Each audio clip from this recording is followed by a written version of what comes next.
محترم سامعین اکرام، اب پیش ہے درس حدیث، جس کو آپ کے سامنے 5 اہم باتوں کے عنوان سے پیش کریں گے مولانا غیاث احمد رشادی، صدر صفا بیت المال انڈیا۔ اللہ الرحمن الرحیم۔ عن سلمان بن عامر رضی اللہ عنہ قال قال رسول اللہ صلی اللہ علیہ وسلم اذا افطر احدکم فلیفطر على تمر فإنه برکہ فإن لم يجد فليفطر على ماء فإنه طهور رواہ احمد والترمذی۔ وعن انس رضی اللہ عنہ قال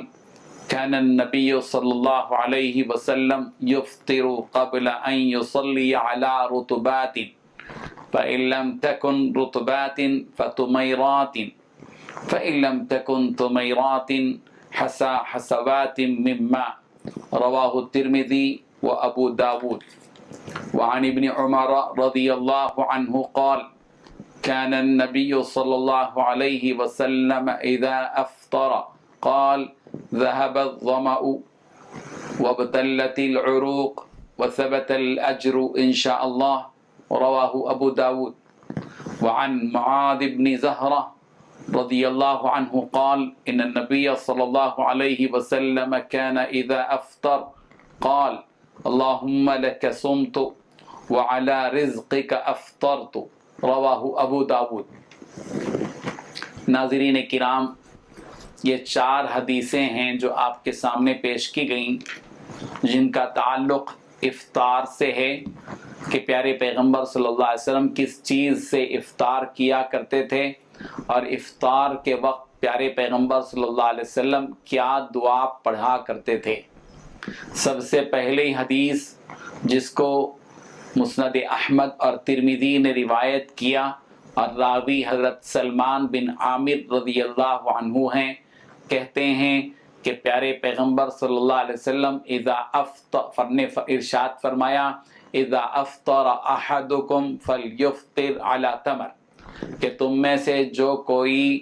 افطار کرنا چاہے اس کو چاہیے کہ وہ کھجور سے افطار کرے، فإنہ برکہ، اس لیے کہ یہ برکت کی چیز ہے۔ اور فَإِن لَمْ تَجِدْ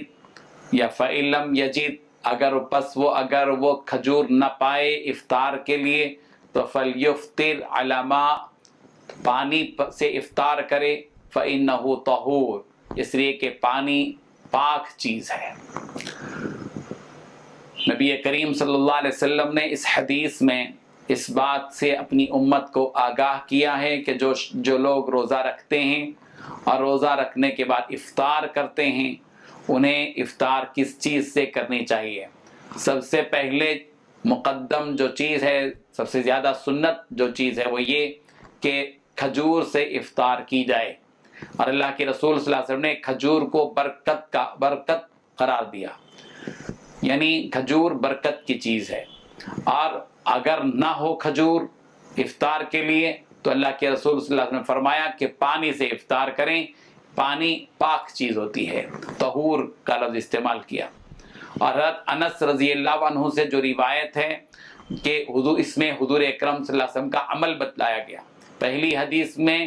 اللہ کے رسول صلی اللہ علیہ وسلم کا قول ہے، جس قول سے یہ ثابت ہو رہا ہے کہ کھجور سے افطار کرنا چاہیے، اور اگر کھجور نہ ہو تو ایسے صورت میں پانی سے افطار کرنا چاہیے۔ کھجور سے افطار کرنا برکت کا باعث، اور پانی سے افطار کرتے ہیں تو وہ ایک طہور چیز ہے، پاک چیز ہے۔ اور دوسری حدیث میں نبی کریم صلی اللہ علیہ وسلم کا عمل ہے کہ اللہ کے رسول صلی اللہ علیہ وسلم کے بارے میں حضرت انس رضی اللہ عنہ ارشاد فرماتے ہیں، اور حضرت انس وہ صحابی ہیں جنہوں نے نبی کریم حضرت محمد رسول اللہ صلی اللہ علیہ وسلم کی 10 سال تک خدمت انجام دی ہے۔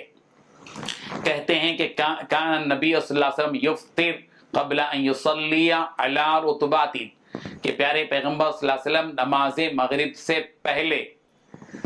تر کھجور سے افطار کیا کرتے تھے، رطبات سے، تر کھجور سے افطار کیا کرتے تھے۔ اس سے یہ بھی معلوم ہوا کہ پیارے پیغمبر صلی اللہ علیہ وسلم افطار نماز مغرب سے پہلے کیا کرتے تھے، نماز مغرب کے بعد افطار نہیں کرتے تھے۔ تو اس کا مطلب یہ ہوا کہ افطار میں تعجیل مستحب ہے، جلدی افطار کرنا چاہیے، یعنی جیسے ہی وقت غروب ہو گیا فوراً ہی افطار کرنا چاہیے۔ اور آگے فرمایا فَإِن لَمْ تَكُنْ رُطْبَاتٍ فَتُمَيْرَاتٍ، اگر تر کھجور نہ ہوتے اللہ کے رسول صلی اللہ علیہ وسلم کے پاس افطار کے لیے تو آپ علیہ الصلوۃ والتسلیم سوکھے کھجور سے افطار کر لیا کرتے تھے۔ فَإِن لَمْ تَكُنْ تُمَيْرَاتٍ، اور اگر سوکھے کھجور بھی افطار کے لیے میسر نہ ہوتے تو اللہ کے رسول صلی اللہ علیہ وسلم حصا حصوات من ماء، پانی کے چند گھونٹ لے لیا کرتے تھے، یعنی چند گھونٹ پانی پی لیتے تھے اور آپ کا وہی افطار ہوا کرتا تھا۔ تو اس سے ایک طرف یہ پتہ چلتا ہے کہ نبی کریم صلی اللہ علیہ وسلم کی زندگی غربت اور مسکینی کی عالم میں چلی، یعنی آپ علیہ الصلوۃ والتسلیم کی افطار میں کبھی تر کھجور ہوتے تھے اور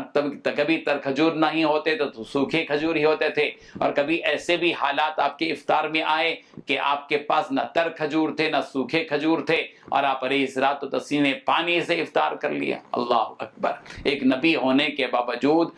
اللہ کے رسول صلی اللہ علیہ وسلم کی زندگی فقر و فاقے میں اور غربت میں اور مسکینی میں گزری ہے۔ اور افطار کے وقت میں پیارے پیغمبر صلی اللہ علیہ وسلم کا عمل کیا تھا؟ حضرت عبداللہ ابن عمر رضی اللہ عنہ راوی ہیں، کہتے ہیں کہ قال کان النبی صلی اللہ علیہ وسلم اذا افطر، کہ پیارے پیغمبر صلی اللہ علیہ وسلم کا معمول مبارک یہ تھا کہ جب آپ صلی اللہ علیہ وسلم افطار کیا کرتے تھے تو سرکار یہ دعا پڑھتے تھے ذهب الظمأ وابطلت العروق وثبت الاجر، کہ پیاس چلی گئی اور رگیں تر ہو گئیں اور اجر باقی رہ گیا، اجر ثابت ہو گیا انشاءاللہ اگر اللہ نے چاہا۔ یہ دعا پیارے پیغمبر صلی اللہ علیہ وسلم افطار کے بعد، یعنی ظاہر بات ہے کہ افطار دعا سے خود پتہ چل رہا ہے کہ یعنی رگیں تر ہو گئیں، پیاس چلی گئی، تو اس کا مطلب ہے کہ سرکار دو عالم صلی اللہ علیہ وسلم افطار کے بعد یہ دعا پڑھتے تھے، پانی پینے کے بعد، کھجور کھا لینے کے بعد۔ اور حضرت معاذ رضی اللہ عنہ سے روایت ہے کہ پیارے پیغمبر صلی اللہ علیہ وسلم کے بارے میں فرماتے ہیں کہ کان اذا افطر، کہ پیارے پیغمبر صلی اللہ علیہ وسلم جب افطار کیا کرتے تھے تو افطار کے وقت میں دعا پڑھتے تھے کہ قال اللہم لک صمت وعلی رزقک افطرت، کہ میرے پروردگار میں نے آپ کے لیے روزہ رکھا اور میں نے آپ ہی کے رزق سے افطار کیا۔ افطار کر بھی رہے ہیں تو جس کے لیے روزہ رکھا اسی کے نام سے افطار کر رہے ہیں، اسی کو پکار کر افطار کر رہے ہیں۔ یہ آدمی کے خشوع اور خضوع کو بڑھاتا ہے، اور اللہ تبارک و تعالیٰ کی یاد اور اللہ تعالیٰ کا دھیان اس وقت میں بھی تھا جب وہ روزے کی حالت میں تھا، جب اس کے سامنے کھانے پینے کی وافر چیزیں تھیں، مگر اس نے ایک نوالا تو کیا ایک دانہ بھی اپنے منہ میں نہیں ڈالا، اس محض اس احساس کی وجہ سے کہ اس کا رب اس کو دیکھ رہا ہے اور اس کا پروردگار اس کو دیکھ رہا ہے اور اس کے روزے کو اس کا پروردگار دیکھ رہا ہے، اس کی بھوک کا اس کی پیاس کا علم اس کے پروردگار کو ہے، اسی احساس کے ساتھ اس نے روزہ رکھا۔ اور اس روزے کے وقت میں جب اس نے اللہ کو یاد رکھا تھا تو افطار کے وقت میں بھی اس کو یاد رکھا اور کہا کہ لک صمت، اے اللہ میں نے آپ ہی کے لیے روزہ رکھا، وعلی رزقک افطرت، اور اگر میں اب افطار بھی کر رہا ہوں تو پروردگار یہ میرا رزق نہیں ہے بلکہ یہ آپ ہی کا دیا ہوا رزق ہے، آپ کے دیے ہوئے رزق سے میں افطار کر رہا ہوں۔ میرے حال ناظرین کرام، یہاں ہم یہ آپ کو بتانا چاہتے ہیں کہ افطار کے سلسلے میں پیارے پیغمبر صلی اللہ علیہ وسلم کا عمل معلوم ہوا کہ سرکار کس چیز سے افطار کیا کرتے تھے۔ کھجور کو مقدم رکھیے، آپ کے سامنے ہو سکتا ہے کہ کھجور سے بہت زیادہ مزیدار چیزیں آپ کے سامنے وہاں ہوں گی، لیکن آپ افطار کا آغاز کھجور سے کیجیے تاکہ آپ نے جو فرض ادا کیا ہے اس کی تکمیل نبی رحمت حضرت محمد رسول اللہ صلی اللہ علیہ وسلم کی سنت مبارکہ کے مطابق ہو کہ آپ علیہ الصلوۃ والتسلیم نے کھجور سے افطار کیا اور ہم بھی کھجور سے افطار کریں۔ ہاں، جن کے پاس افطار کے وقت میں کھجور میسر نہ ہو، دوسری چیزیں وہاں موجود ہیں تو آپ مقدم رکھیے پانی کو، اور پانی اللہ تبارک و تعالیٰ کی دی ہوئی چیز ہے اور اس میں کسی اور کی طاقت شامل نہیں ہے، یہ پانی اللہ کی پیداوار ہے، اللہ کی پیدا کی ہوئی ہے، قدرت کا اس میں ہاتھ ہے، صنعت کا اس میں ہاتھ نہیں ہے۔ اللہ تعالیٰ نے ایک پاک پانی آپ کو دیا ہے، اس کو پی لیے اور پھر اللہ کا شکر ادا کیجیے۔ افطار کے وقت میں ایک بات ملحوظ رہے کہ ہم اللہ کو یاد بھی کریں، جیسے کہ سرکار دو عالم صلی اللہ علیہ وسلم افطار کیا کرتے تھے تو اپنے پروردگار کو یاد کرتے تھے کہ اے اللہ میں نے آپ ہی کے لیے روزہ رکھا اور آپ ہی کے رزق سے میں نے افطار کیا ہے۔ یہ اللہ کو یاد کرنا یہ خشوع اور خضوع کو پیدا کرتا ہے، آدمی کے تقوی کو بڑھاتا ہے، اور روزے کی نورانیت اس سے بڑھتی ہے، اور آدمی کے رزق میں بڑھاؤ آتا ہے، برکت ہوتی ہے۔ اللہ تبارک و تعالی ہم سب کو جس قسم کا روزہ رکھنا چاہیے اسی طرح کا روزہ رکھنے کی، اور روزے کے افطار کے وقت میں پیارے پیغمبر صلی اللہ علیہ وسلم کی اتباع کرنے کی توفیق عطا فرمائے، آمین۔ وآخر دعوانا ان الحمدللہ رب العالمین۔ اللہ اللہ اللہ۔ معزز ناظرین،